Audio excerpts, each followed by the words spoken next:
Sister ഭയങ്കര നല്ല പാട്ടുകാരിയാണ് കേട്ടോ. ഒരു 150+ ഡിവോഷണൽ ക്രിസ്ത്യൻ ഡിവോഷണൽ സോങ്സ് ഒക്കെ പാടിയിട്ടുണ്ട്. അധ്യാപികയാണ്, മ്യൂസിക് ടീച്ചറാണ്. എന്താണ് ഒരു മെസ്സേജ് നമുക്ക് നമ്മുടെ കുട്ടികൾക്ക് അല്ലെങ്കിൽ നമ്മുടെ പ്രേക്ഷകർക്ക് എല്ലാവർക്കും കൊടുക്കാനുള്ളത്? ആദ്യമേ തന്നെ നിങ്ങളെല്ലാവരും കാണാൻ പറ്റിയതിൽ ഒത്തിരി സന്തോഷം. ശരിക്കും ഈസ്റ്ററിൻ്റെ ഒരു തലേ ദിവസം തന്നെയാണ് ഈ പെസഹ വ്യാഴം. അപ്പോൾ നമ്മളെല്ലാവരും ഒരു പിക്ചർ കണ്ടിട്ടുണ്ട്, അന്ത്യത്താഴത്തിൻ്റെ ഒരു പിക്ചർ നമ്മൾ കണ്ടിട്ടുണ്ട്, ലാസ്റ്റ് സപ്പർ. ഓക്കെ, അപ്പോൾ ഈശോ 12 ശിഷ്യന്മാരോട് കൂടിയിരുന്ന് അന്ത്യത്താഴം കഴിക്കുന്നു. അതിന് മുമ്പ് ഈശോ ശിഷ്യന്മാരുടെ പാദം കഴുകുന്നുണ്ട് അല്ലേ? ശരിക്കും ഗുരുവായിട്ടുള്ള ഒരാൾ ശിഷ്യന്മാരുടെ ഓരോരുത്തരുടെയും പാദം കഴുകുക എന്നൊക്കെ പറഞ്ഞാൽ ഒരു വിനയത്തിൻ്റെയും സ്നേഹത്തിൻ്റെയൊക്കെ വലിയൊരു പ്രതീകമാണ്.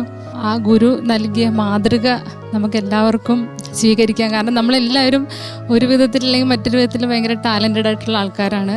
നമ്മൾ നമ്മുടേതായിട്ടുള്ള ഒരു കംഫർട്ടായിട്ടുള്ള വഴികളിലൂടെ പോകുന്ന ആൾക്കാരാണ്. അപ്പോൾ നമുക്ക് ഇച്ചിരി കോൺഫിഡൻസ് ഒക്കെ കൂടും. പക്ഷെ അവിടെ നമ്മുടെ കൂടെയുള്ളവരോടൊരു അവരുടെ അടുത്ത് കുറച്ചും കൂടി ഒന്ന് വിനയത്തോടു കൂടി ആയിരിക്കാൻ, അവരെയൊക്കെ സ്നേഹിക്കാൻ, ഹൃദയം തുറന്ന് സ്നേഹിക്കാൻ എല്ലാവർക്കും സാധിക്കട്ടെ എന്ന് ആശംസിക്കുന്നു.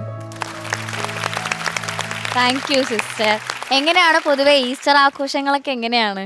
ഈ ക്രിസ്മസ് എന്ന് പറയുമ്പോൾ ഭയങ്കര സന്തോഷവും അതിൻ്റെ ആഘോഷങ്ങളൊക്കെ കൂടുതലും ആ ഒരു രീതിയിലാണ് പോകുന്നത്. ഇപ്പോൾ ഈസ്റ്ററിലേക്ക് വരുമ്പോൾ വലിയൊരു സന്തോഷത്തിലേക്ക് തന്നെ നമ്മൾ കടക്കണത്.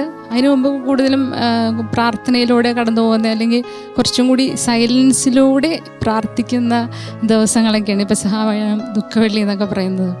അപ്പോൾ കുറച്ചും കൂടി പ്രയർഫുള്ളായിരിക്കും. പിന്നെ അതിൻ്റെ ഒപ്പം ഈ പറഞ്ഞ പോലെ നമ്മളൊക്കെ ഇപ്പോഴത്തെ സാഹചര്യത്തിൽ പ്രത്യേകിച്ച് ഇപ്പോൾ TV ഒക്കെ തുറന്ന ഇതുപോലത്തെ സംഗീത പരിപാടികൾ കാണുമ്പോഴുള്ള സന്തോഷങ്ങളൊക്കെ ഉള്ളൂ.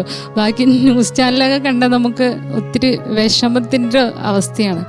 നമ്മുടെ യൂത്താണെങ്കിലും മൊത്തത്തിൽ ഓരോരോ പ്രശ്നങ്ങളിലൂടെ എല്ലാവരും വേണം. അപ്പോൾ ഇതിൻ്റെയൊക്കെ അപ്പുറത്തും ഒരു ഉദ്ധാനം, ഒരു സന്തോഷം ഉണ്ടെന്നുള്ള പ്രതീക്ഷയോടുകൂടി നമുക്ക് പ്രാർത്ഥനയോടെ ഈ ദിവസങ്ങളിലൂടെ കടന്നു പോകാനായിട്ട് പറ്റട്ടെ. അതെ, യെസ്. സിസ്റ്റർ അധ്യാപികയാന്ന് പറഞ്ഞു, ഏത് സ്കൂളിലെയാണ്? ഞാൻ Vaikom saint little Teresa's girls higher secondary സ്കൂളിലെ. ഓക്കെ, അപ്പോ പാട്ട് കേൾക്കണ്ടേ നമുക്ക്? തീർച്ചയായിട്ടും. അപ്പൊ നമുക്ക് പാട്ട് കേൾക്കാം. ഓക്കെ. കരുണ